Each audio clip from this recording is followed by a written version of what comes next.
de bia ye say ye were the men asichire nyina ne say ye were kukudam ye were nintre ene abrane wo yimu a ombetumi adi party ni anim enti se wo beyi ba ko a edin enti se ade a yenko ye nyina yenko gina na nipa nto ye so aba ne yenyi nipa so na no nkyere se yenkeka ye ho na yesese bi wutwa aketre maria no wawe nambia unua one no party ba ko na wo ye ni seye na de owa bonten so be ne den bo se na ma party no ho nye den enya akono timesre meka uhye nipa ejire nyina fo bi se Dr. Mahmoud Baumia waye deputy governor of the Bank of Ghana wabe running mate for 8 years waye vice president for 8 years intimfie dunsia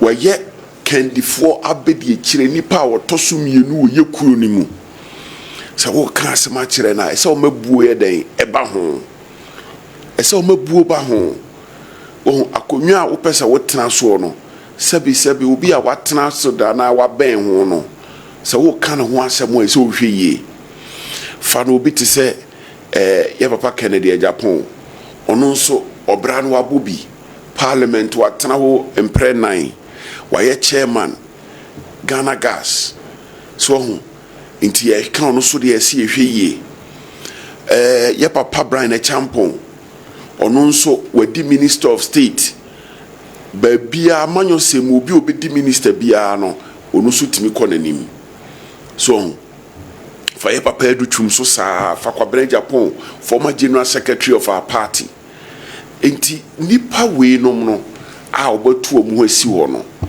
enye obia na me support no de obia ni babia mi gina nanso o hwe ye party no a ye ba wie no na se wa nkofa obia meka ho a untumi nko anim ma me nkyere wade bi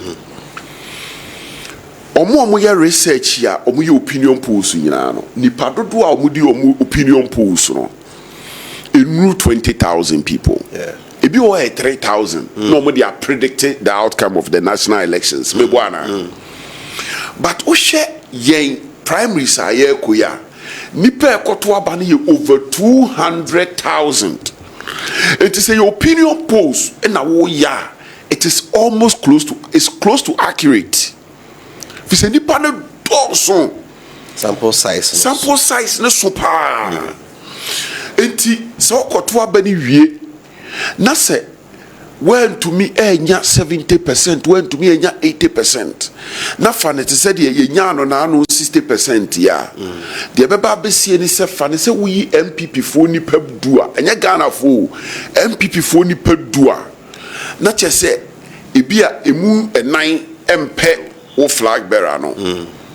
So what I say now say nipa nan no utu mini nipa miensa kura kasa miete wase na baako a meka ho a opanyi that means ufa nipa du bia na emu baako empe flag bearer since 2000 I started to obey NPP abre bia yenya an average of 48%. It is a baako no kura meka ho a fa ne say 10% of 48%. Free me saying 10% or 48%, not just about 4.8%. Ubetia free not just about 42-43%. It's just one kasa party for no about 43% pen our day call. The national where nya the mood one can one nkunim dia anya den ama. E kira wo se obi bi obedi nkunim emunye du obia no ohia obia.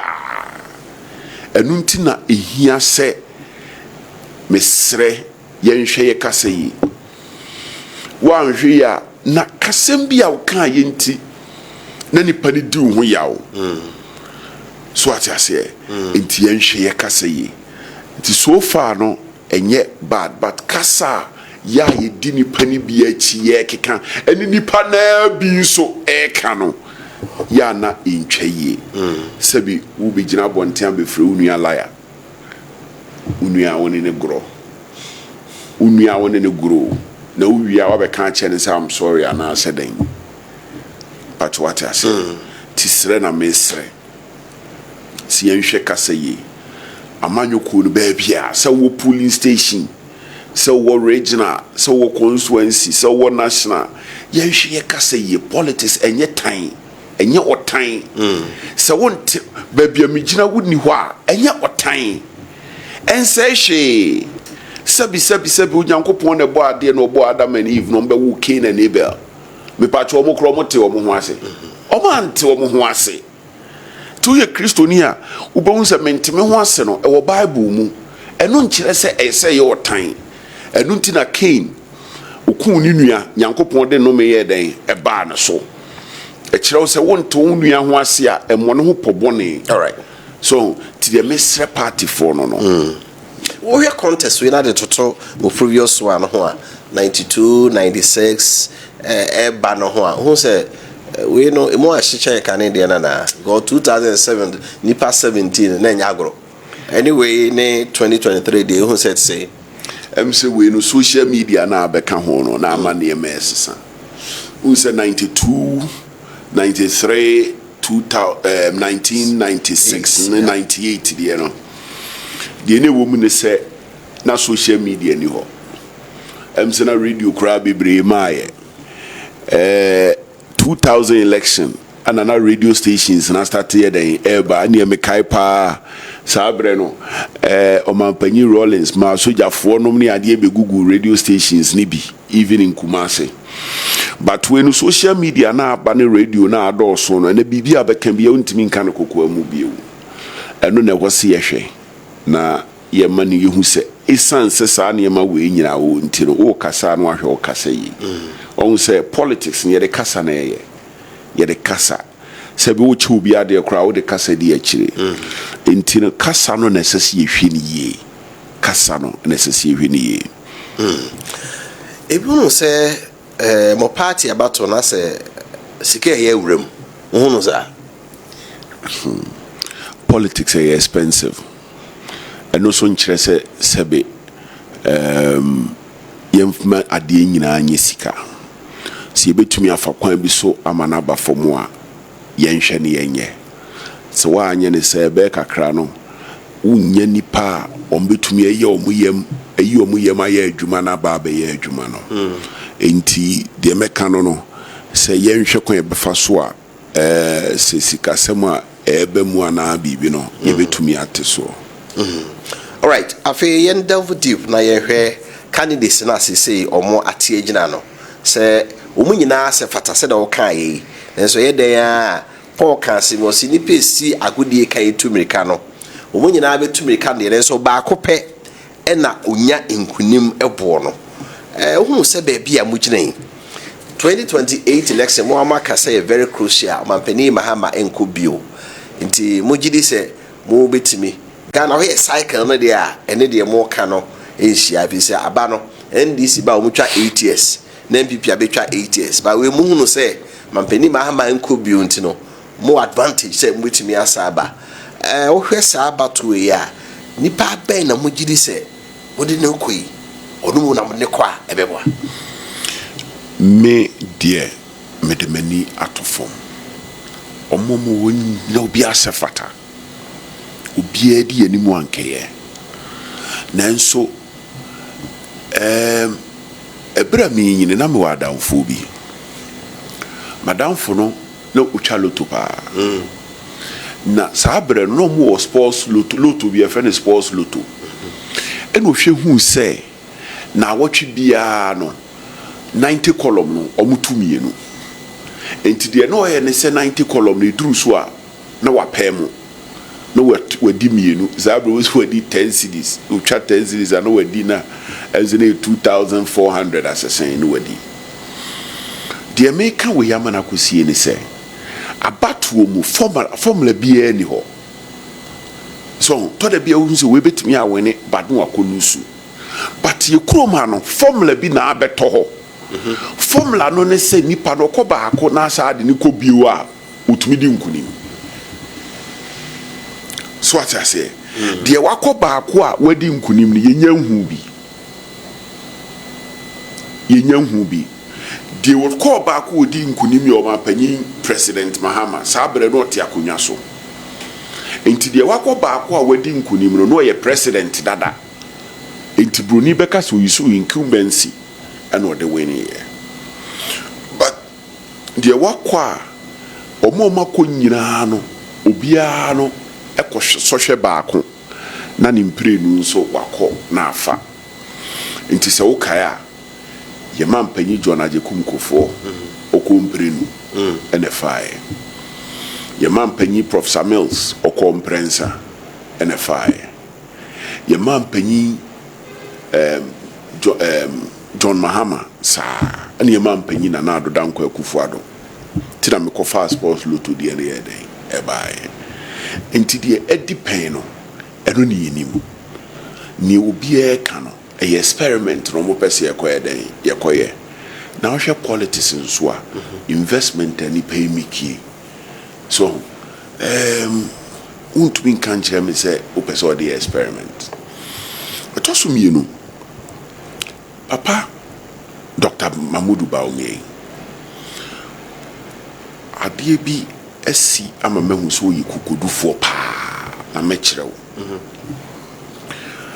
mimi freeman's out now kai se time wa obi ni running mate na nipa nyina se yemfa mo obi mi yemfa mo obi yemfa mo obi mi yemfa mo obi nipa bi kura no a sabi enam mo so ma ne be gina mpempen so a wo gina ya your friend vice president no na nipa ni bi kura mpene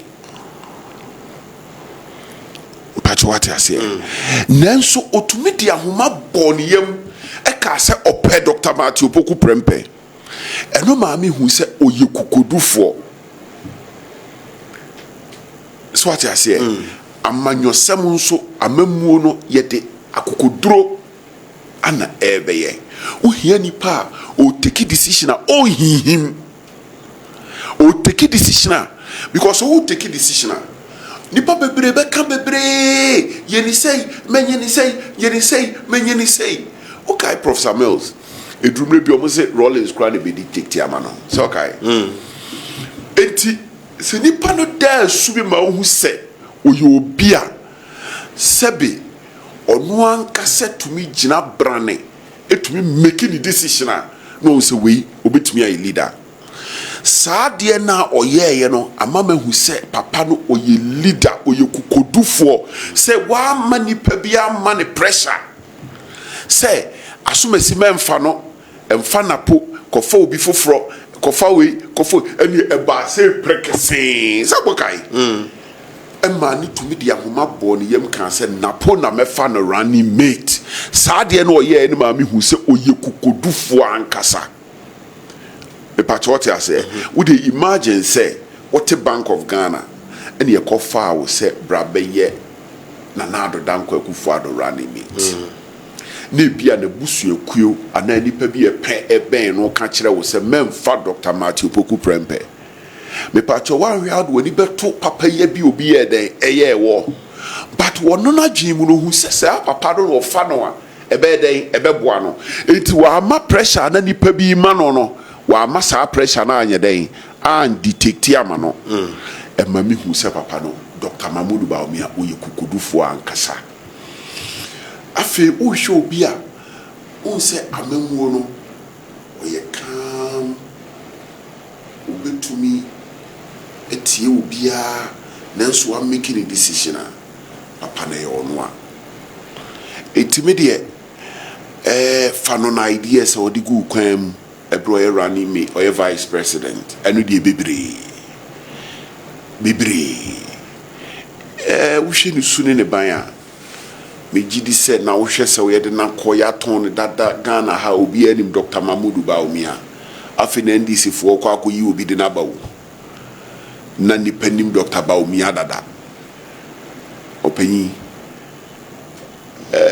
nipa na wo beba no afi no nso NDC for no so omo beton ba ya ton Dr. Bawumia we he na wo fa me constituency a 93 airport runabout fa be fa na ya aboache anim ho fa be fa menhia ayi a friend saying runabout nante kofa alaba me kame kire wo be hia nipa wa nhia akura be hia nipa bi abe 5 omo hia Dr. Mamudu Bawumia t-shirt so what I say adeɛ bia NDC for bɛka fa ne ho bia nso ma kan wie hwɛ wo kaya yɛ man panyin John Mahama yes we incompetent 2016 2029 competence na brase edu 2024 itimi ka incompetence ni bio yes we corrupt do 2020 no na corruption no brase 2024 bitimi bi na no ka che John President Mahama so corrupt bio untimi nka enti saa na Dr. Mahmoud Bawumia nso de ebeye ensem bi o mo ka fa ne ho no afi ye kɔ ye nim no nsem no muntumi nye den enka bio e patwate ase enti me hwɛ saa de ma we nyina na wote Ghana politics ni esiti ase a wo se papa yi ye nsa amane nko bio enu ntina me de bigisi amane nko the amount for can say oba no nim so economic risk a oba no o man sika sem de obetutu ne yie pa but mo amo aspirants bi kraka se nemo kan dollar ne de keke ka ho a wantimi anyi nti no omunu se bode ne ba di asem pa na obeka a kire Ghana phobia Benin in the year 2000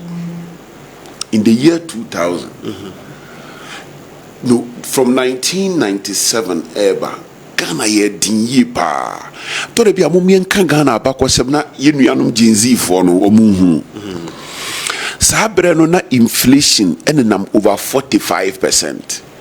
Sabre na interest rate enenam 50% no ne akire Ghana ye dinyi sabre no na Britain for omu gold stocks e wo ho no oma ton no fofofo e dey raise sika on the market enti ma gold boy den e ba fom na yenso ba bia ni enyi sika nyina ye gold ani koko enti ba sa na e ma ho kire pa ba kurum ha so be kaya sabre no na NDC for akofa Professor Mills aba so na chairman of their economic management committee. That's what I say. Now, oye chairman of the economic management committee, you know. Na ohine. Ghana fu nyira say, obi a chairman of the economic management committee, no ama ho kira abase. Papa we ton no kra nto. Oyi kra Rollins kra be sa control, you know. Omo de neighbor omo say GRA. Professor Mills na kote the sabro omo say GRA say the Professor Mills na kote just okay can say bebre fa na ho. Opanyi Professor Mills ewi akire wama adenti ni yanka se ne penso an economy ni ye basa adenti ni yanka sa so and so brand so ye the Bible say brand wie duro no e brand wie duro no Ghana for je Professor Mills to wo so of Ghana for friend asumdwe hine ye gunishire de ne baye on yo se miame ze me passum vie sa na Ghana politics etie so what I say enti eno de se nipa bi kasa me no mo nya adwene Ghana fo nyina nim de Ghana economy na ehye ne nsa enye Dr. Mahmoud Bawumia na ehye ne nsa na na do danko Akufo-Addo oni ni nua Kenneth ana na eye Ghana economy eni Kenneth ye penachi no what was he about Dr. Bawumia di what was he frefre nkrofo bie na ya frɛ Dr. Bawumia senko ka ho a eno ye bibia we pacho enenki ebodi ngi enfre ni bi Canada bada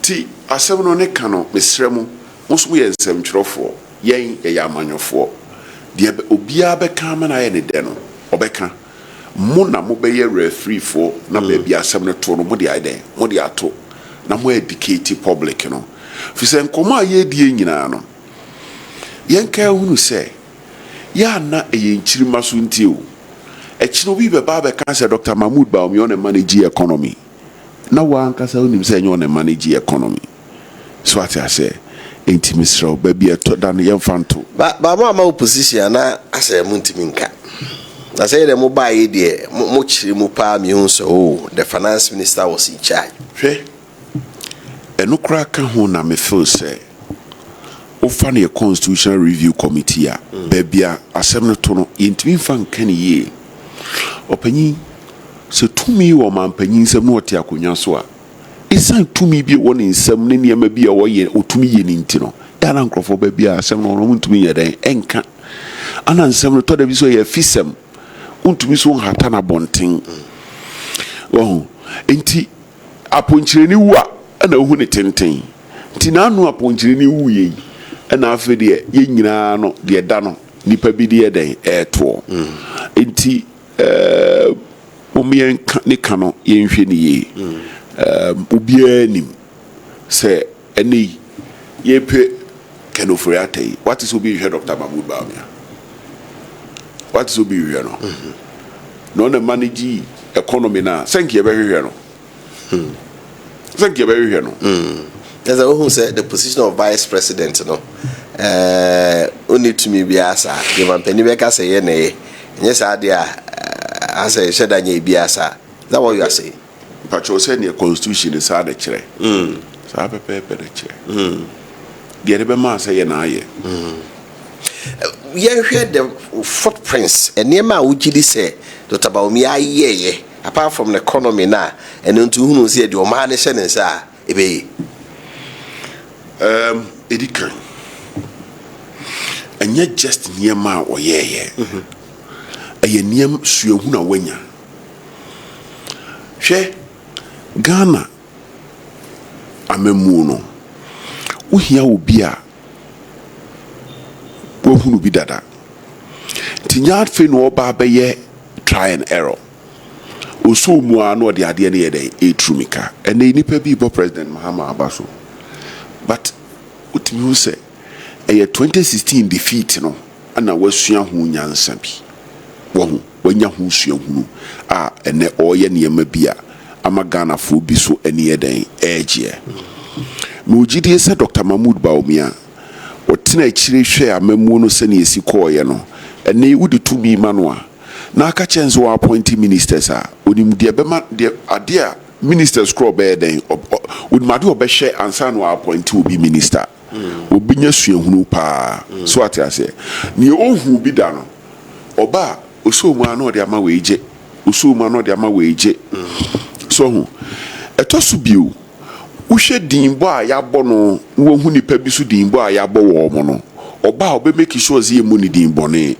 into oya ade enso obe den obehwe ni ye so ate ase etosu miensa onu an experience from the Bank of Ghana and also be buana mana make difference etosu nine so far ideas kra na ye ko 2024 odigu kwam hwe manifesto no eniema na ewo mu a odigu akwan mu so e kira wo se papa no ideas a yebetim bia pagya man obi pa so ate ase enti ye mana kwanya na adwuma no betumi aye ma ye hwemo as a party no gugu amudi na no ohye hunu se enema be na chi aye no se de mo kan monya hu nsuo hunu a mo ba Dr. Bawumia ba o meye niema se de kanene de no oyeye no ebio because there was a campaign yeah na by the e-levy aba na ono so campaign say I will abolish e-levy wo wa say obi na wo be call parliament na hunu se koyi yeti aban mu yesi e ba metwam ade no so ye ne de bae oni to me de na hu se o kasa Ghana for IT no how did they get the campaign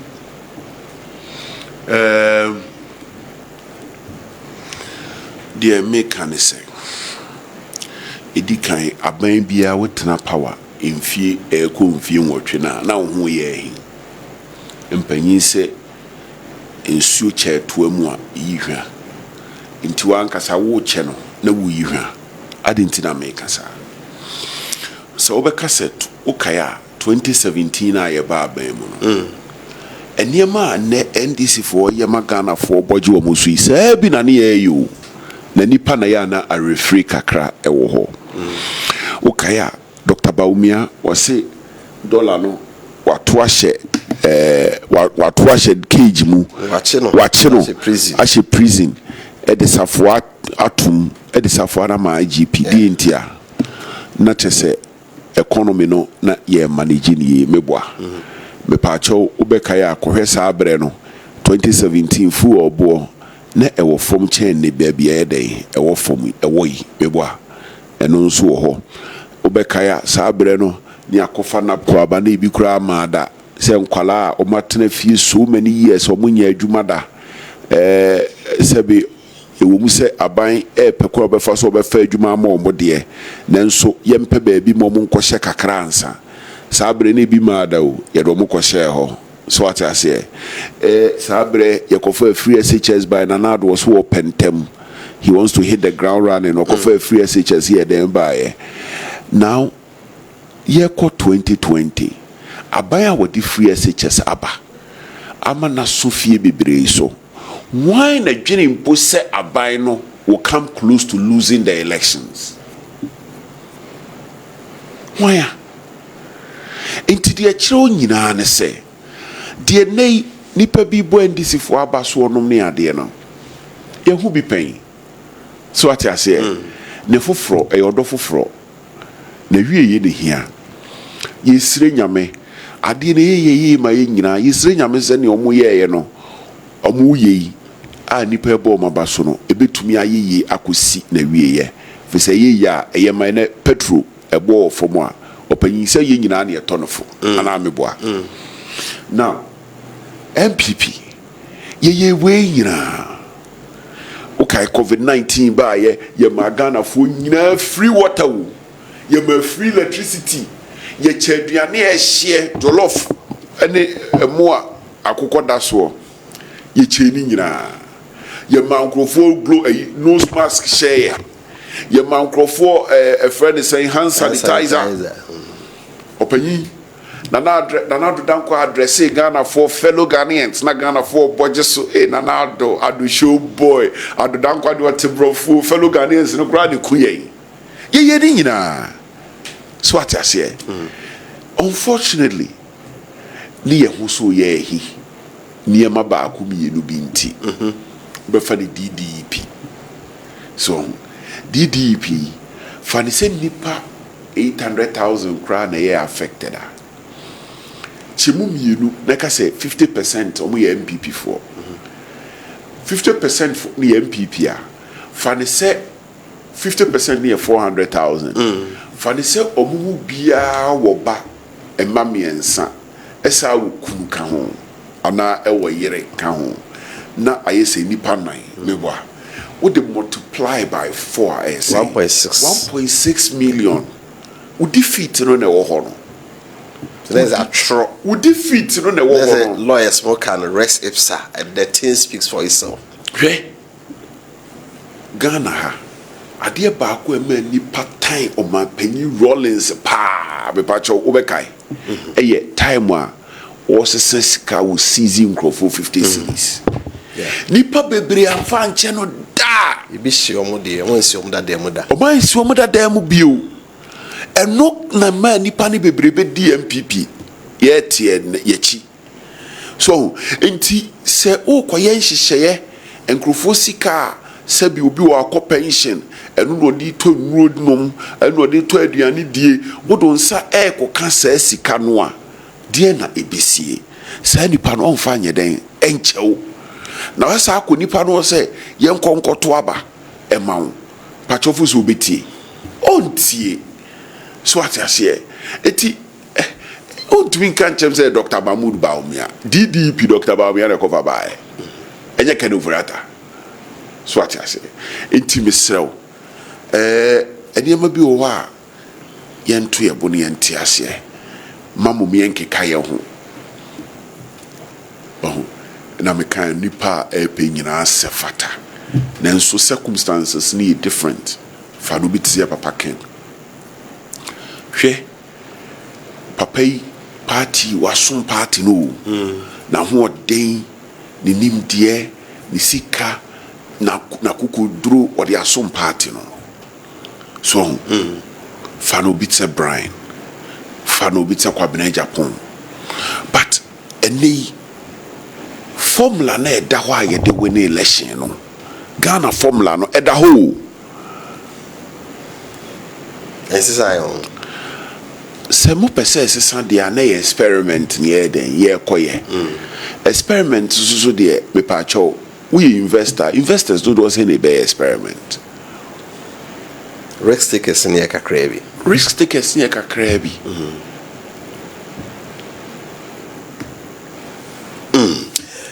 said that waka formula the 8-year cycle party be akwa no about Rollins 8 years Akufo 8 years Mills Mahama 8 years Nanado 8 years at the end of the month say NDC there home betwa 4 years na masabechi me pacho say NDC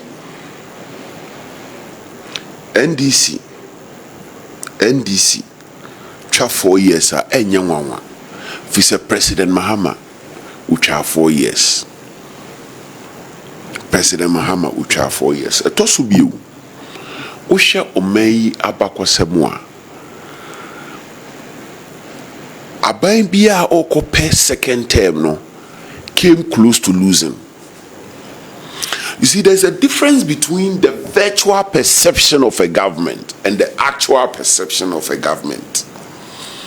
In ye beka ni TV so ye beka ni social media so ama nipa nyina betwene ho ana aban ti sei aban oyeye obo moden ne ye atwi mumumema no no ebi a Ghana ni na wote fie no onhwe ne saa ebi na meka kire o Nana Danko Akufo-Addo o ma free water 2020 o ma free electricity 2020 look ansa ne ye bobo pin say political party be anye campaign ahead of the 2020 elections no na do de kwasi ada bia no address country no fellow Ghanaians no ye ne campaign de ko enso ye koto abani wie no opanyi nyame enedi ye ho afofie so because the virtual perception of the government is not the same as the actual perception of the government senior nipa hu aban ne wa abonten no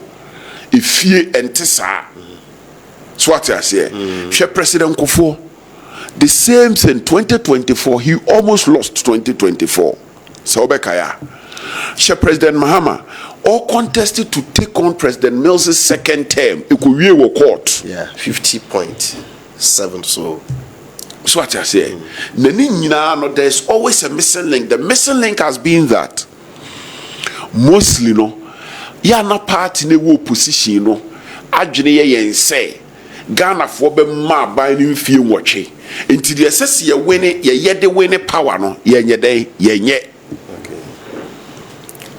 so de me cho no enei se ni bie no eba wo eba 2020 NDC fo no hu se o betumi a wene na afro mo group ye o mo gi chi no mani aye den no pese o mo ye niema but na ya to aba na wie so what I say na de we no esama ne ye de on se de president amede ama wo nyina ye nipa bia presidents are call for re-election anameboa but president we the AC this time no e bin see that the AC this time no ne say nipa foforo kra na esha eden aba it is a wo fa ne say presidents e call re-election kra no they came close to losing power.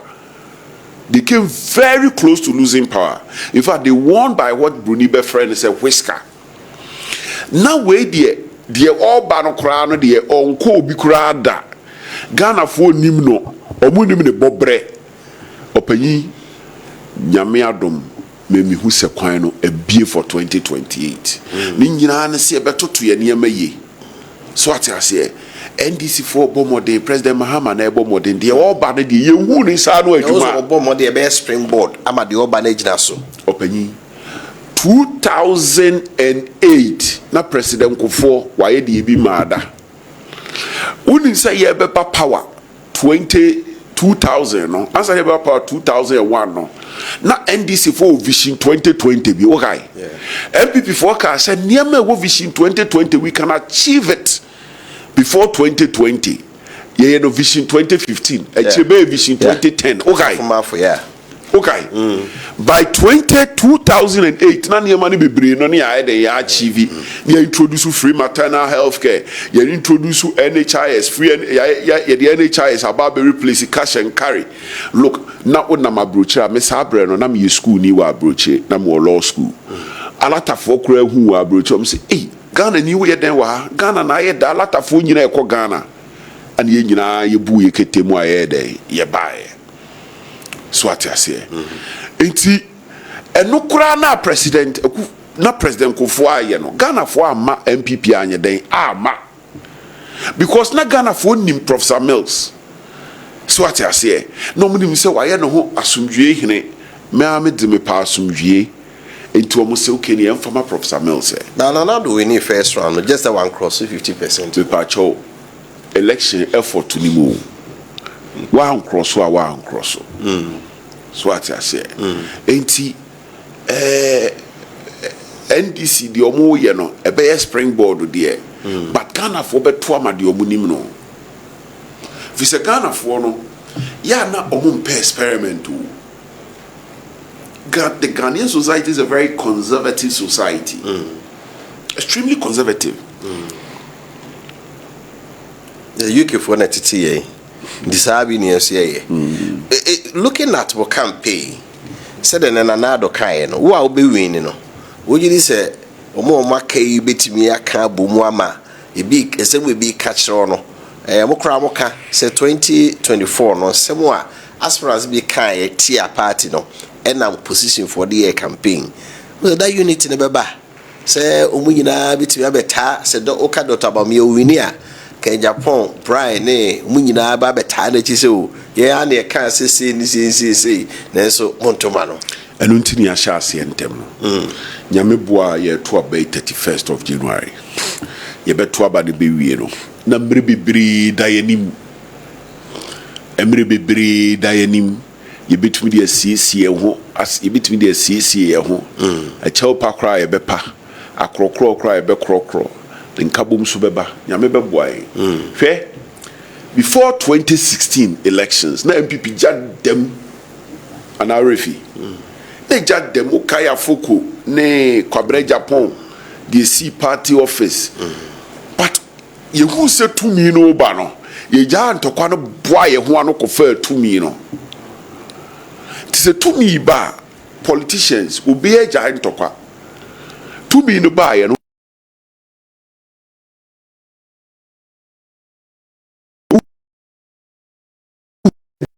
some about yebeko election okay say General Mosquito or yi Haruna and say yi Muntaka parliamentary leadership now for yeah okay amuka so omumpre asase no afi mu judi to me by onzo makon to me ni by enye ne aye Haruna Minister of Education enye ne aye Muntaka Minister of Interior enti die na kire wo se wo na akogina ho na akodidi o mampanyi jo mahama atem na wayi Muntaka wayi Haruna de untimi ko mampanyi mahama ho bi o Muntaka ne Haruna ombenya namfofoforo oyo mu fiu politics yemfa nipa ho tan enidi nipa atem politics no nipa bebre nti ahye eya adwenkire me no nya adwena ye nya tamfo sabi entafo kra no madwene nko but one hwe ya ubedi obi achi akofo obi ho tan that nipa no ntumi nkode nchen na afa nipa na ukodi na chi no onu de otumi ko nipa na nchen e wo se ya ye amanyosem no yete ase ya ye wo fom no so wo se yete ase so te ase entufu se wo kira mamemo example Nanado obey president wanya lanche Martin minister okay abrantie bi ne efre na ampon no dia lanche Martin achi ene uni baby o what in the view nani pa bi bebre di alanche Martin achi say di pa no kra no men kai se no moda so omuhu ni biu omu political career eye pasa but alanche Martin here ono no Nanado e man appointment. So what I say, it's politics udi nipa bi achia. was so sure kasa ye di nipa na chi but enkoye obi tamfo the odi na chi nti no akoye obi tamfo now no the ono no aka abo we say for the punch dwumadi na we hear Kessben television so we say ati enka Kessben 93.3 FM so and honorable lawyer na ejeba fo amrasha de ni ogina ho man for Mensia South on the fa Dr. Matthew Poku Prempe napo akofra na to aso Mensia South ono ne ndi nko se ono de Alhaji Dr. Mahmood Bawumia ena ogidi say omo de nakọ baako aba Ghana for experiment one ne adwe ana wadwe nche no fabra 0551599933 0551599933 so my message ne kakra ba na afi yentoa so elso ewa ha. It was a good way offer. It is good that NPP aspirants signed a peace pact, but one aspirant want to destroy the occasion, but it didn't work. We don't want to hear any drama again during the election day. I urge them all to comport themselves. I'm happy to see the old senior members in the party like President Nanado, Speaker Michael Kwei, Dr. Akufo-Addo for their love and passion for the party. And I urge NPP youth to learn from them. Dr. Bawumia all the way, bright from Takwa and Wadue and so free a buyer. Okay, also good evening offer. I am okay from Bantaman and Sydney West District. I'm an MPP member which I want Ken Ofurata to come and face the law. But my fear is if in case the verdict goes in favor of Ken, meaning he did due diligence, what will happen to the certain judge who sent on the case? I don't think we are discussing this one anyway. So, congrats to all the aspirants for signing the peace pact. This is a contest of ideas, not insults. I wish to encourage all aspirants to unite after the elections and move forward to restore power for their opponents in 2028. Offer from Asante Apa and all the way free by good way offer. I'm down to Mudahini and Abuaji from Asante Achimhudim. But if I see my own NPP people are not matured and I'm disappointed in them, if I tell them to use the wasting money to apply for one district, one factory and stop contesting elections because factories are important for us than what they are fighting for. John Mensah organizer NPP Cote d'Ivoire branch. I need peace for January 31, 2026. The NPP party, Dr. Bawumia is a leader for peace. Vote number 3 for Dr. Bawumia. Right. Master Planner Junior from Kintampo, a policy analyst. Lawyer Balfour has said it all this evening. We have heard his advice, and we will work with it. I'm a delegate, and I will vote for Dr. Bawumia. Number 3 on the ballot paper. It is still possible with DMB. All right. Good evening, Mafrani Electricals from Parkoso Estate, Kumasi. I'm praying for a peaceful and violent-free presidential election, God willing, next week Saturday. But they must ensure free and fair election devoid of schemes that tilt towards one candidate, so that there will be peace during before and after the election. Lastly, they should remember equal rights and justice before peace by Peter Tosh, reaching to all Theocratic World Congregation members. Right. Good evening, Offa. Can anybody tell me where Dr. Bawumia has ever spoken against his opponent? Can we say this Honorable Kennedy Japon?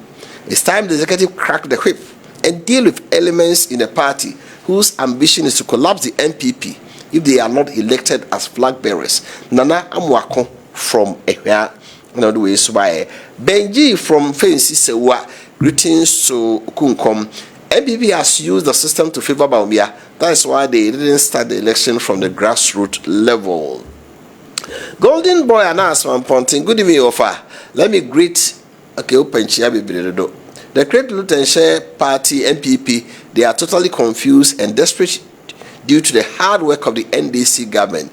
You see, now they are preparing for the next leader in the NPP, but NDC, we are more than prepared ahead of 2028 upcoming election. So victory is still on the NDC side. Yes. Good evening. Why is President Mama treating cocoa farmers like they're buying our cocoa since November? What's the muta kapao? Yebepe bre. Na yedi hon komo pa. Good evening, host. Please, delegates, let's choose Dr. Bawumia and give him over 90%. Ahmed from Kintampo and Odwe Baye. MPP needs intellectual experience with little blemish NPP needs a presidential candidate who can counter NDC with cogent intellectual argument in 2028. He is an authority with better innovative ideas to help Ghana. This candidate is Dr. Bawumia. He is God sent, a man of destiny. NPP should not experiment with any new candidate. MP Ibu Esiako Jansa and the free Ebae. Mr. Host, ask the MP that who was the one who announced the solid team of the economy. Mark from Wa and all the way so free Ebae. Hello, please, good evening. I'm David Annan from Ebiani. Please, why is MP shifting blame to former finance minister on the economy? Were they not the same people called Dr. Bawumia best economists? NPP never again. I say, well, for Dr. Bawumia's communicator speaks as if they were not in Ghana. So if Dr. Bawumia is not in charge of the economy, why did he say he has arrested the dollar and given the keys to IGB Kobe from Asin and all the way free Ebaye? I'm just appealing to the top hierarchy of the NPP to be free, fair, and transparent to all the NPP, 5 NPP flag bearer aspirants without taking sides to pave way for unity before, during, and after the election. From Kondes Beidu, Sevia Safo, Western North Region, and all the way free by. Mami kai ba kope na inya kwan so sa emetwaso. We do offer all those NPP members who are following Dr. Bawumia are following him because of their personal interest. Examples are okay.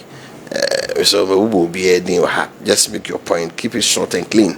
The officer can be no account, but so but we will mouth food in there. I think that is not the best. Okay, the person who advised NPP to go for early conference did a great job, because looking at what we are seeing today, 17 people contest during the 17 people contest, nothing happened. But now because of somebody problem on Kwame Bedu, me say me will be heading why too bad. Kawasem na the officer can be an waka.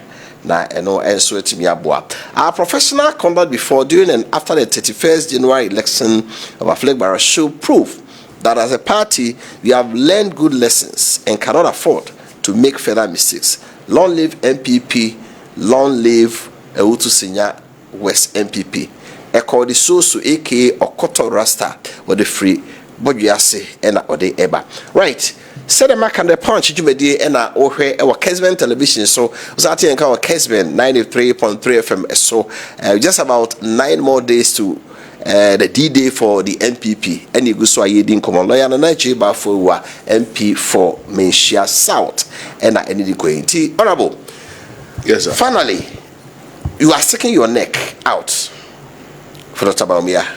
Said now okay.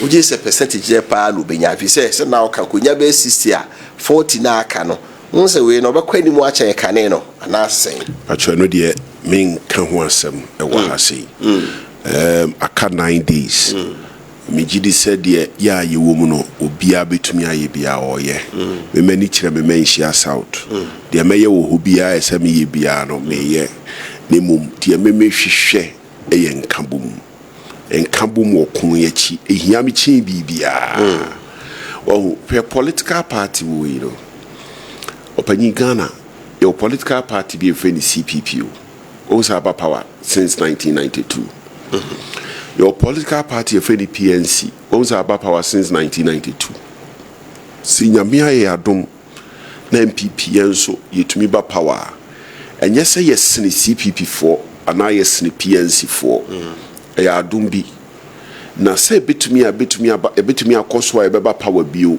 ana ebenya akwanya besom Ghana fo no yemfa ebuo ema ye ho se obu nua asembi wa won kan kire no nti kun yachi primaries yachi enhun kabomu na me ehiame pa fisi betumi akogi tumi a wo hwa analysis ameye ya na eyenkambomu enti ni obenya ne kese de obenya ne ketoa ehu hia mete se yebetumi ayede akambomu fisa wo yede obi beto atia obi na sa nipa no se woni ne fiefo kra ye o madwen so mo nto aba mawo e wo election day no a me pacho vote so na etio na chese wo kura internally no ahoden ese wo de kokon no sa ahoden na anye dai eni ho enti me de hia me pa ye nka bomu enye ne dodo ene ne bebre ne ketwa nka bomu jane ma mi no so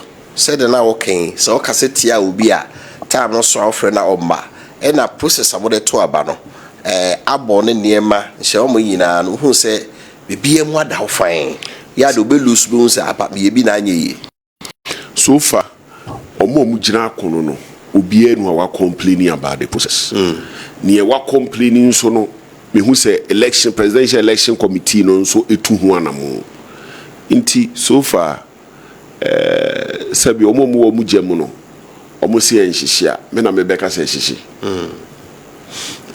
so obi to say we say out where you when him say no other aspirants to me ba mba ho no be din komo say o me nua beka ho microphone to my head me de also obi te Brian Champo men in parliament ya papa Kennedy ono so minimno ninu yakuma Kwame Japan oni me menua asenso bo ache contest here ono so a lawyer ni into a madam from practice as lawyers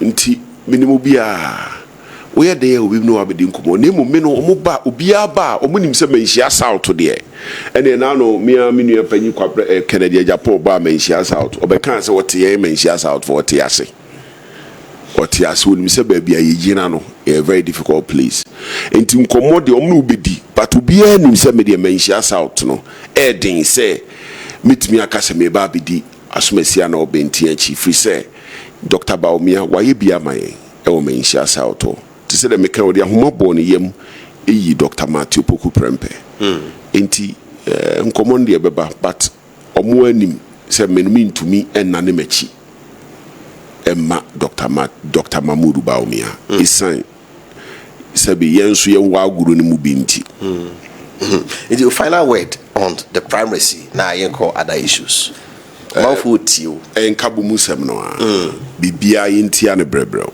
bibia yentia ne brebrel wo kasa akire unu ya mesro hweyi the party ni mpanifo titru bi kasa o bzeni nyina otie bi enti na me kasa yentia ne brebrel ne yemfa buo ne anidie emma ye ho very important ya to abawia ya ne ebeka bom enye wadwen se isanse ni pani NPP ni nti chinchire chiro bekwa akoto ama NPP yehu bi 2024 NPP ni onkoto aba ono so onye de onkoto ebuo ni anidie na ese ye de ma wo mo wamfa buo ni anidie amana onkonkoto aba right osafo ya de we besia se na maka no aka na fu ankron de ekwanwa ye se wodo beba e sha ase na abeka se mada ye mo ye nti ochena efie the memenda na aka na otwepe na omo ehunu omo bebro de besi bia no ye nyina so ye ho ya ehwese de esi koso na ebide nkomo ona wa ye mvra ne mehwe national issues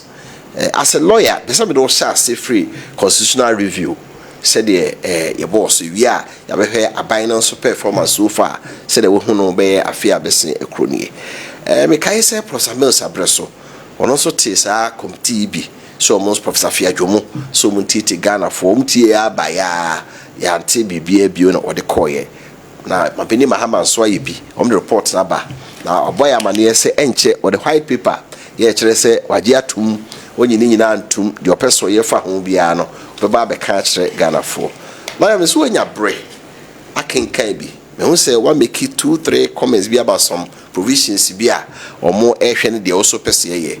How do you see the committee's work? Edikai Attorney General Samoa Wakano and Yurai say Omube issue Ghana, Ombe issue government position paper on the committee's work. No, I will say Nkomodia ye dieno ato abaya soon.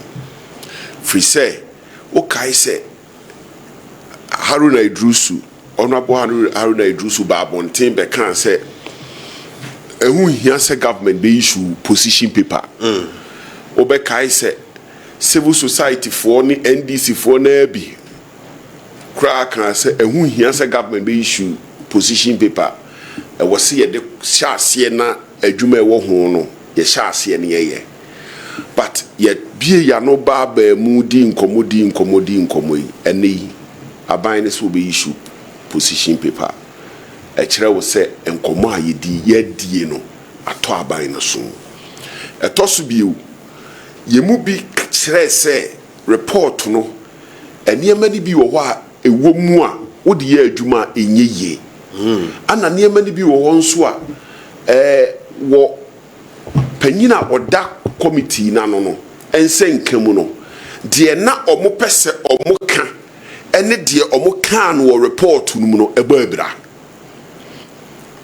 ye de tuja ne nkomo bi odi no social media Facebook ene nkomo bi a ye de beto abonten no ne reaction ma obi ehun se de na opese oka ene de omo ka no report no ebabra enti wo hun se ene Attorney General ne say opese the Law Reform Commission enso ebemubie na omohwe ade no e kire wo say Attorney General no feel say ade no e wo say esaye den ehwemu bio so enti de kire onyina ne say nkomo a yedie ewo krata ne ho no ato aban aso enti eye omunkodo munkohwem na government emfa ne white paper mara ne position paper no emra ne ehu de ogitumu ene de wonye den onyi ntumu na afi nkomo no yeni ntoaso emfiri ho ba po also say de ne bi na wogide say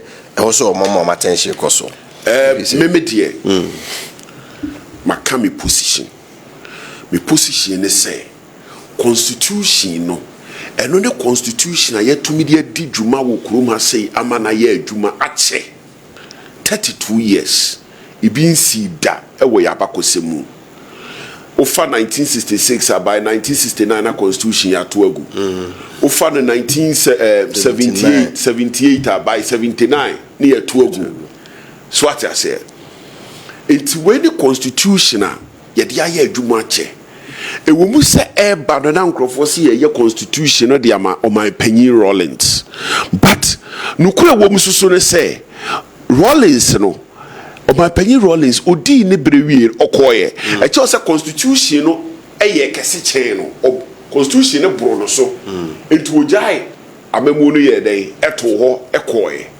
okaya 2000 na the nipa bia no say President Rollins onko okay no be extra say eno na force no ma ne koye suadro declaration no to show Ghana for say bre no so obeden obeko ene ma ne ko force no ma ne yes suadro declaration no na say constitutional nipa wo de baaye na say nipa no wadi Ghana so over 11 years ansa na constitution no eba so what I say na nipa ne dia ye adwuma na wo hwe nkura atwa ye ho ahia te se Ivory Coast no na wanko sesa bibi wo mu anka se obetena so afebo so de asi Togo abrantie no papa no wasesane ma kosi se afedie wo se ayi parliament kura de be yi president wo hu de asi wo Ivory Coast o masesane ma sa but constitution no nipa ye boni din ye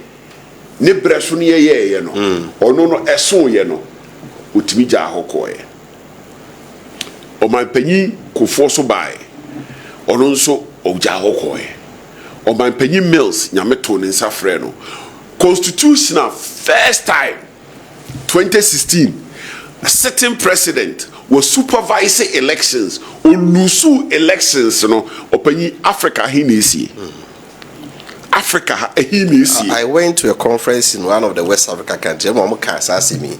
Say Ghana nkoana o mampeni otiso so contest you so cool. The party timi lusu no eje mboko noko.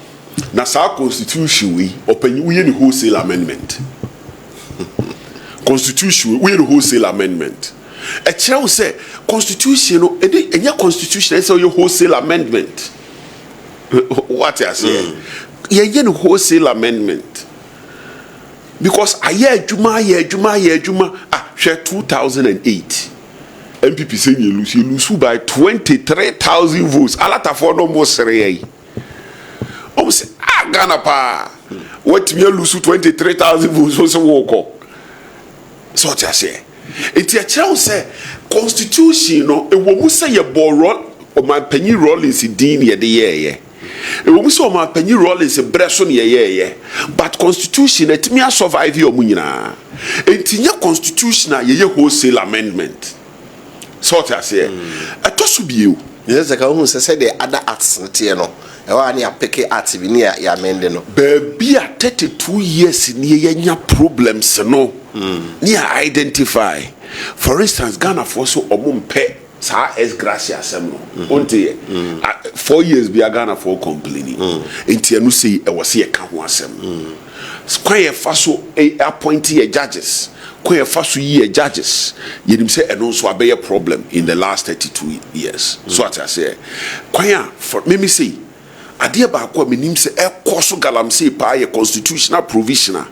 Odi a form agudie asase mu agudie kwahye president kukumu madwem se no na cause problem because opanyi una odi hine wa ha asase ne ye wodi anemu memu agudie de ya aban dia aban ne tenkran se agudie wom se agudie nim beden wo hu empanyi ombeka che so mukra seismic data government no seismic data no wa hwe wa tena se review so I say it won ati asase no so gold wo mu na onim no bi tu a wa anya ni papa pa no yi na ni to ba bi no bi tu no ye galamsey so it me feel say e was a constitution no so that be a article 257 no na ya hwe ni amend to take care of e bia ehemfo okay gold na wo mu ha ebusuaku bi gold na wo mu ha emum ya te ase ene sadia aban 200 na mo a mukra percentage sei eno no so ba so do ade je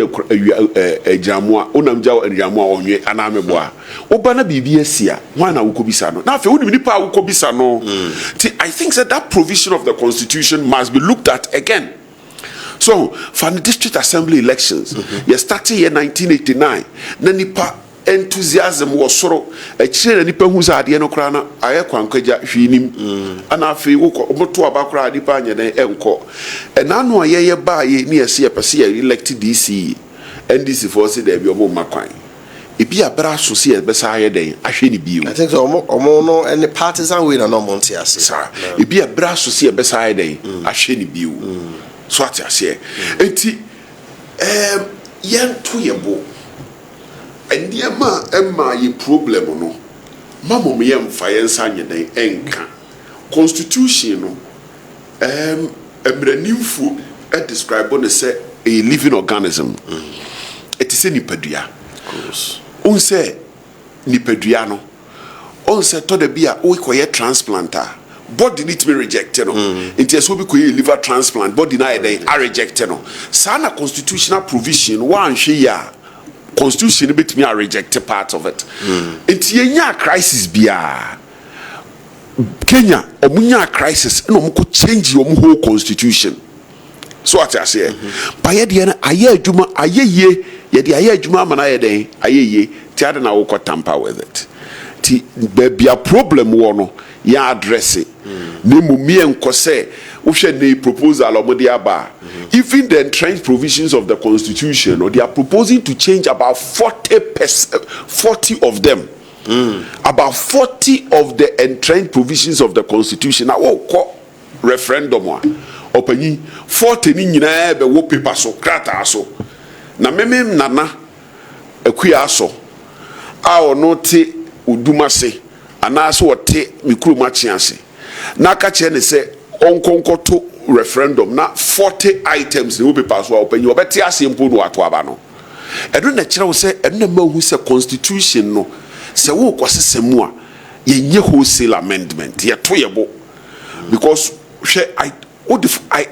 agenda item of about 40 in eco parliament eco referendum ebu amempreso tina me 2 years ana no na me 2 years ana no so the confusion beba ne kan mu kura no electoral commission for the confusion beba ti ento ye bu yenti abrebre na kakra bi ayesha yenya problem pa wo ho no yensesa no na afi da achi bi ye koyanim no na bia baako mmienu bi so problem aba ho a ne asesa no hwɛ Britain for omu ni written constitution. The first constitutional amendment omu ye was the Magna Carta. That was 1202 or saying. Since then it takes them a long time and say no my amendment. So what I say enti yento yebo mamu mi enrush enko yi bibia na obi te baabi a o fertile imaginations say na kese ye no opanyi ade no fa nya adwuma ma ne nye ya wonnim se wo de adwuma be ye o etide wo de aye adwuma ma na ye ne no ye ntoto na se ji se de wanya problem pa wo ho te se de makeka yi bi enti na make say ye nto ye bo no the more as minority any Ghana Bar Association mo inputs wo mu minority ye input wo but ye be ye position paper on it no so be babon tinti nya abotre the apart from the oka asase mu die mo be ba economy no ben and I so we a me position and no nye minority position ye position babon tin a me pacho wo be hu ye be ba da abontin na ye clear so what I say right mama message kakra ne enko ye nim teacher rekubia here sika man so atreso say my brothers and sisters, please let's all massively vote for Dr. Bawumia because he is the right choice to move Ghana forward. Good evening to you and lawyer. Lawyer has spoken with the truth. Come 31st January 2026, victory will be for His Excellency Dr. Mahmoud Bawumia from Chairman Believer Kwame Danso and all the way free Ebaye. Or say offer this is a JB Smack from Manso Akwesiso. I wish all delegates should vote for Honorable Ken because he can take a bold decision for the party. Good evening, offer. I want all aspirants to unite and I believe they will work to their token and brilliant submission from lawyer Nana Ejeba for let's vote for DMB come this January 31st. Ohineba from Senate is constituency. Of our great party NPP need peace during and after 31st. We must be united to fight against this incompetent NDC government. Atasifa Sechre Dumase and that what the way and so if you buy okay, thank you. I'll be moving so at the end. In fact, I vote for NPP because now I see President Mamba is doing well. Fuel prices has come down from Ura Kwame, Victory Land of Warriors, Dotte, and all the way if you buy greetings of her.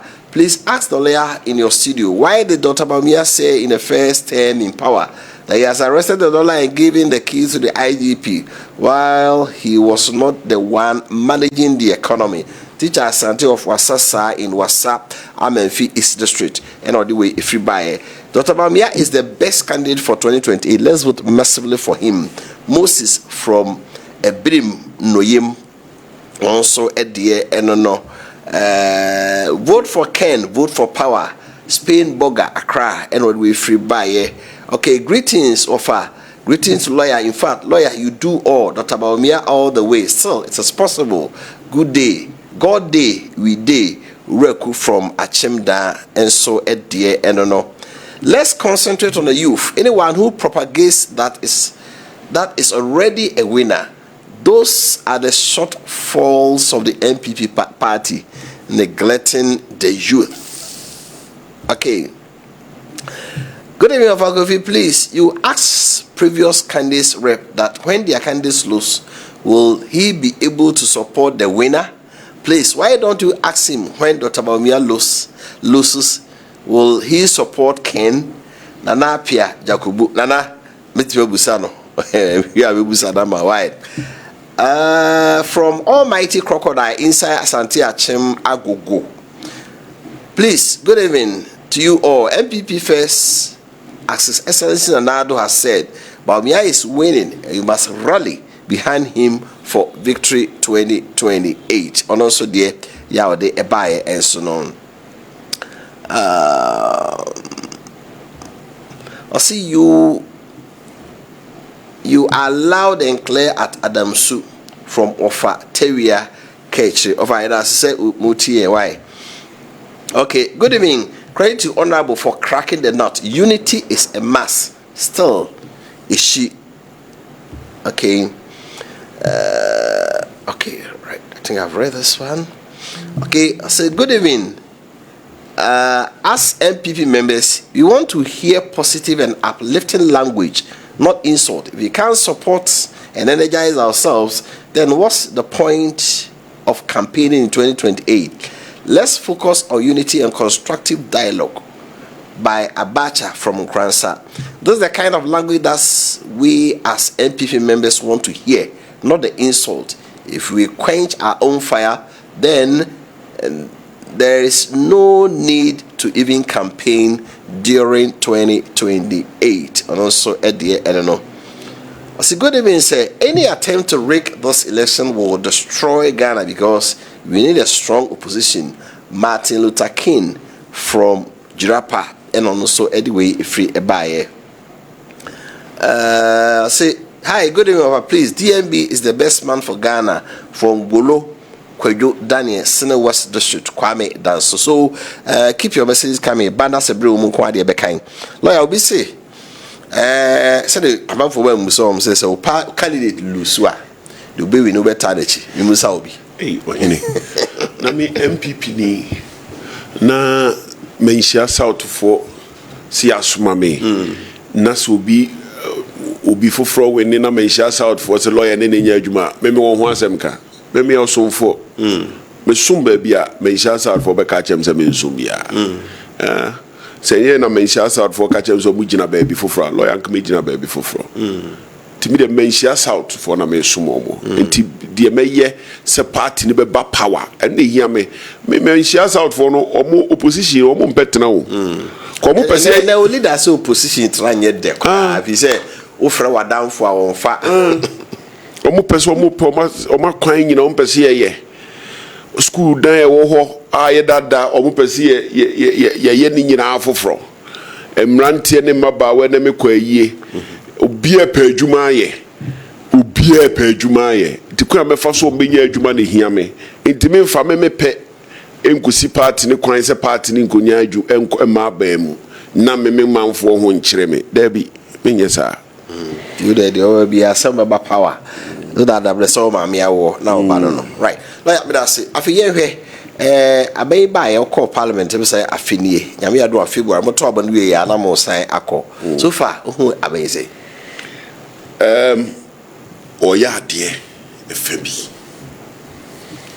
na de ye hwehwe ne se ebitimi akwa akosi na wiye on se me kasa no me ka kire wo se ne oyi aban ne bibiri ba e foforo no ya na efe ya na nipa ebo mabaso ene Akufo-Addo Addo show boy Addo darling boy na wakunkun no oba no oyesa ne brofu na Ghana fo na ye omo de so sa na tie o ma panyikufo ba foforo gentle giant ne ye bona baso ne ye hoahoa no so na wie ye no enti me stresse na wie ye no ye nhwe fi se hwe eni e godi eni ye koton ye describe go economy ni mu mebwa 1998 Britain decided say omu gold reserve no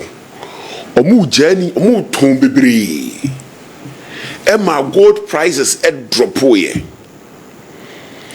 gold prices drop oye say pe de ko ba ne say afidie Ghana na ahokyere astate ye de eba frisi sika na ya project wo ye budget mi se be nya from gold no ye nya ne sa intine ya ye di gold na proper economy no yen ka hunu se ebo no kosoro de na nso bibi tumi si ema eba fom enu nti na ahwe bible mu a ebra Joseph oko kire da yinu ma kire ohene no wo se aduane beba nanso emfie nso na kom so beba de emfie nso eti sa de a yempe ba bia ye de aduane ni bi beguo na kom ba yetumi aye dai edi enu nti say yahu bi 1998 yenka hunu say foforo so betimi ayede asesi ama gold prices na drop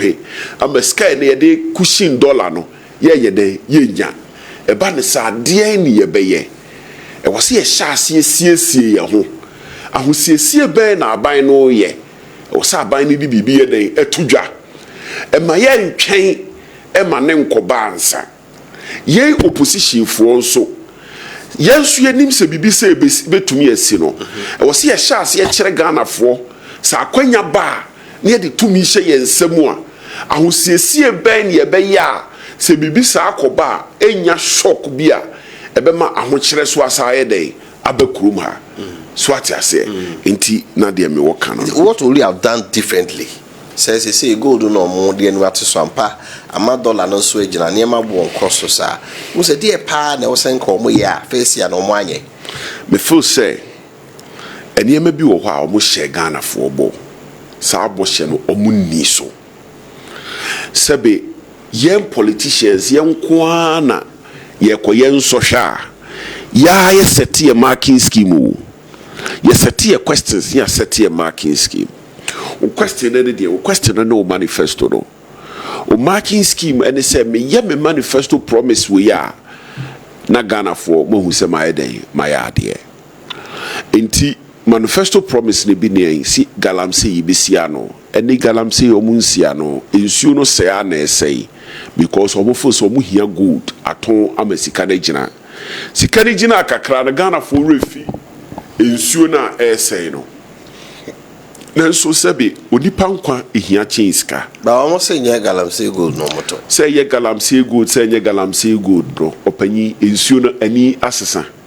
ensuo na ni nsesa ye and na there wonsuo ni mu poison e wonsuo ni mu day in day out na no ba yere bi a wo ne beto abonte ne banchi bi e ba ye say poison bibiri e koye nuane mu meboa enti enei e ho no mark sen na wo de be ma wo mo se galamsey o muntumi nko ye no e tosu bi ewu o fa no 24-hour economy no mo say one job 3 shift enei adane buachi bidin kasa ni nyina asesa ene mi duru Ashtown na nemranti ni bisam lawyer 24-hour economy ne da be na eba lawyer da be na eba lawyer ba kayo na afi mi hu de me nkan kire wo mo so ebi a wafidie su na memo mo hu se ni NDC fo kan se omo be ye one job 3 shift no afi de asesa enti se no no mani da so de a e de mesere wo mo em se ombetwe ma dwuna ye den afri so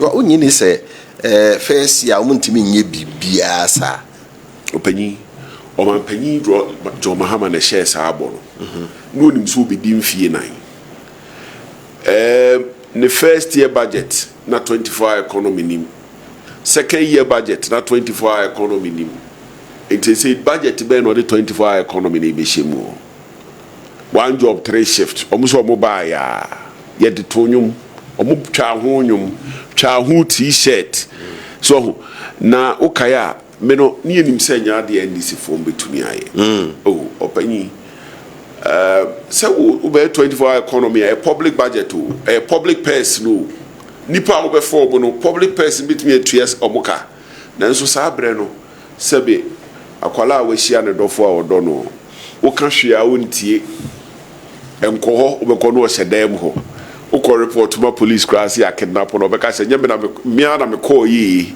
ibino no tini Ghana for be hu we refuse 10% a one time premium NHIS bo she NDC for mo ani so nti ebinie ni omo kan ya na ehia Ghana for no na maburu no munya adwuma nye o master tibu ene mehu se NDC for mpanyi for baako or parliament and statistical service for the report abeto say nipa 300,000 people ye you omafuru hia mu o hese ne Ghana maburu twabo no mu twabo no papa enkwala maburu ni adwuma ye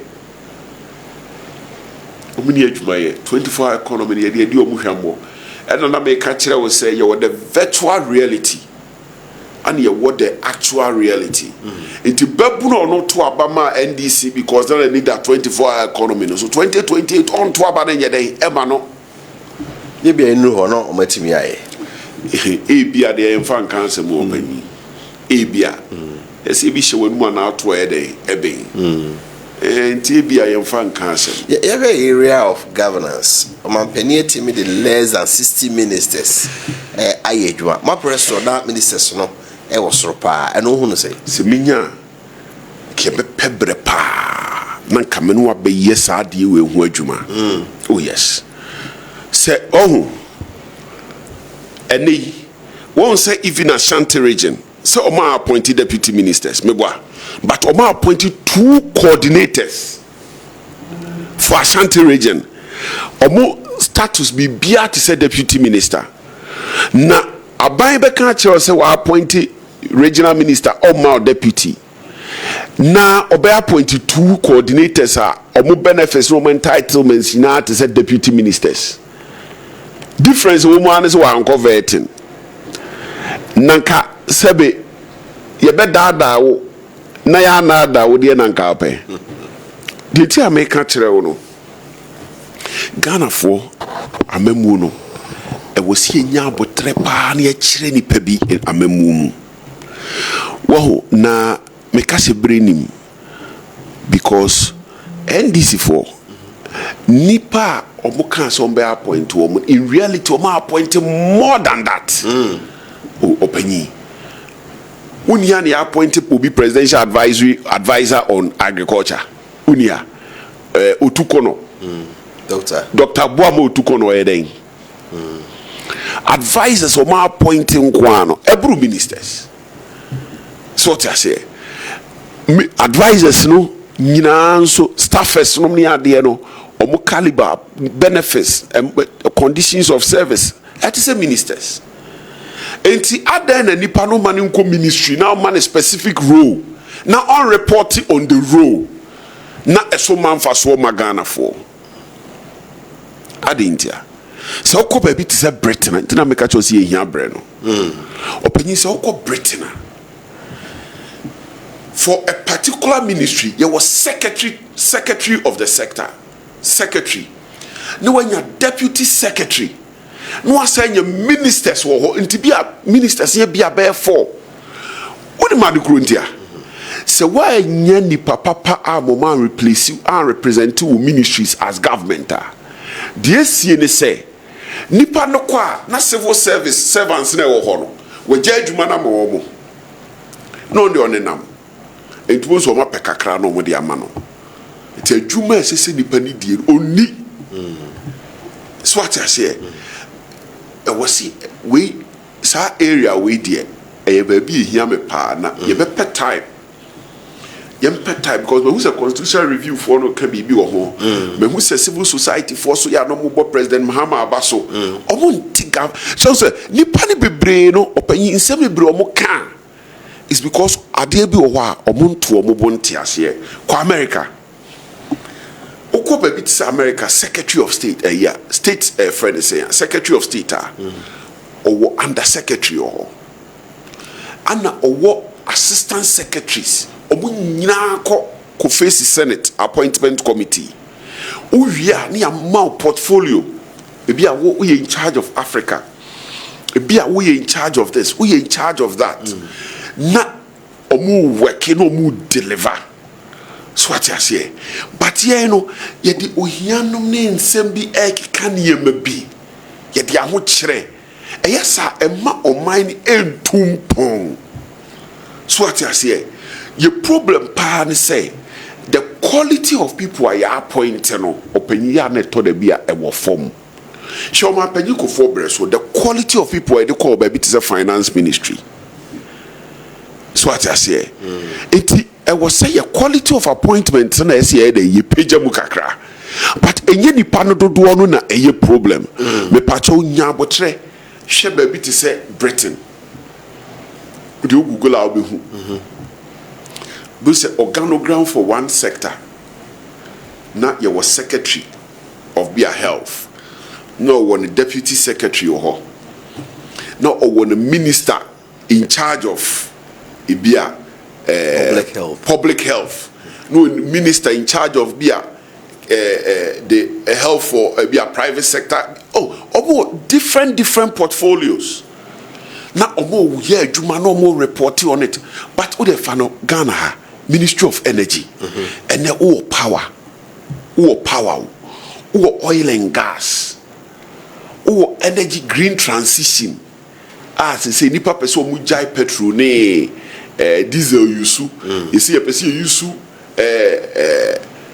unyankopon odman kuma niema renewable energy solar. Now one minister and wash sa sector one the deputy. Ube to be nkrofo compete globally. Want to be no compete global. Open so international conferences. For instance, on energy. Abrofo ne chire niama wo dem no mo de apie. Ti by the time o mu pie no, wo no woni choice. E wo so de o mo ka na o ye de utie. Yen yetete wona yenti niama bibire ase. E niama nipa bi na we na ye na yenisika yampa yenisika. Na emom so obebu man a e wo so hu de wo pese wo ye de wo ye. Na de niema hye nipa bi nsa no mutumi ye niema ni ye na wo supervise wo mu ye. For instance, wo betie se wo ministry ni wo ho a deputy minister ma na nya adwuma enti ye hia deputy minister mpo ebe mi wa na adwuma na minister ne ma deputy minister ne nya no mo bi foforo ye enti nya sa adwuma ni ho minister ni mom na emma ne deputy minister anya de enya adwuma na de enti na minister no mpese ne deputy ni be adwuma de no de sie ne deputy enti a mpese obe adwuma. These are the legitimate questions I say Ghana for dey ebisa ye misa ni asom and the minister o man the deputy nya adwuma enti deputy kura ho hia both civil servants no o ma run rings around the minister no mu di no ho agro na de say so munya oba no mapeka krama panyina akwantu as minister akwantu abakọ minister akwantu abakọ na minister who to kwan almost every week where to kwan sector na adwuma nso de eden eda ho you don't say TIT so no any productivity enye ye say ye to ye bo pa na ye tene ye mase na me de sebe me opposition ni aban bi abado so atini pa do so a me fa me boy emfa me ho me mrase bedwani sabi president na an appointment also be ma obi a wada na se wa ma obi a me enha me nemo Ghana ye yo eniema ni bebre wo a ye ntiase we just go with the flow. What I say I will see nya bre ne eniema bebre ase hwe ma panyi mahama was for appointing 56 but in reality the ministers here more omo de o makeka ho a almost status say ministers no sana ho ni sa pepe no time ne bi so Jubilee House presidential advisor why operations openyi presidential advisors do was saying your time eni hwe o bi kura na o advice no nkoko nkete ho eni hwe regional minister or two coordinators or the heading the deputies no that means two deputies you coordinators on the deputy ministers two deputy ministers pepe and the other now appoint one deputy one I would no I see say the young person a better any minister they are fine but you won't say yeah bro. Okay, area finance minister at a force performance what you say pacho make us see the oya there see the oya there intime bona baso you make no pacho maybe who say bibia echa die nkamenya enko onye ne say yen budget no yen sika no yen di bebre wo krom ase dan say ye de toto eniema firi amanone okro bia be ya aban ni di ni sika ni bebre wo krom ho onfa nto niema wa amanone so ate ase enti yan hwe kwan e be fa so a ye sika no aban sika obenya na afenimu ne akonhuma sika no ye bedi mu fakese na wo kurum ha fi se wo di ne kurum ha no na ekoto bank na bank so de bi bonkrofo besia so ho na ma economy ni sika e den ebem bas wa anye sa na ma ho kire na e den eba na eno beba igina sa se one de to afa to amode bai enura ona will Elizabeth for so jai che say ageye one de so afa to it was a failure menene ntas menene nyaadwen wahwe se NDC fo no baaye no bibie ye bi omo se anye ye adekoro na no ma didi mfoforo ana unhu bi September December programs are near ye year of return ya ye December ya wa unzo mama didi mfoforo enso ya ne ye ne kofa bae enti wodi obehu sasema meken ye wo ha obema didi mfoforo oka se ba akukura anye ye no na nka de wo hwe ne se no nkode abatudwa me ba ye me handed over no so de ma me one district one factory ye ka chem se bi wa ha ebi ni ho ye ka chem se we wa ha me ko ye atum oyesa wa anye enti se no ye de na oni ne ya adwen they said now okay sadie no your factory be bi wa ha ye nkrama enye aniema nyina na ye factory sem wo kai time o man panyikufo baaye no time a ye case ye ko hepek afi was starting my contract se bi wo ho agana ni nu onyi gata wo baabi gata na ye yi no obehu se maami bi edi ayabiso so wo to aduane nti mrantie na eye adwuma wo gata ne ho no sika ye di tua wo no na omo so de bi to aduane de anko omo nsem na akoda bank maame no so ko krum no okudi dwa ba ye aduane na sika na ye den akokrum de okoto aduane wo no ho no nso ekoto sika ma obi foforo e de akoye bibie sana sika circulate in the system. It enya factory nko na mesika circulate in the system. Government's programs and policies within it mesika circulate. Oman bia sika circulate in the system no. Oman ni tumpo. Oman bia ni hwa obi ni frama no ne be chekere man no. Ukọ bebia aborofo ne amananefo be kuro ni mu a omo beba ne akekire kuro na eden awie omo ba because kuro ma ne wo sika a omo ne ma na omo de ba no omo betimi de atobie swati ase enti se wudi sika ne wo kuro ni mu a eboa ma kuro ni tumpon ene eboa ma foreign investors so ye den ebe kurom fi so onim so oba nipa na ewo kurom ho no dwumadi a wo bedie no omo wo sika se omo tumi de den etobie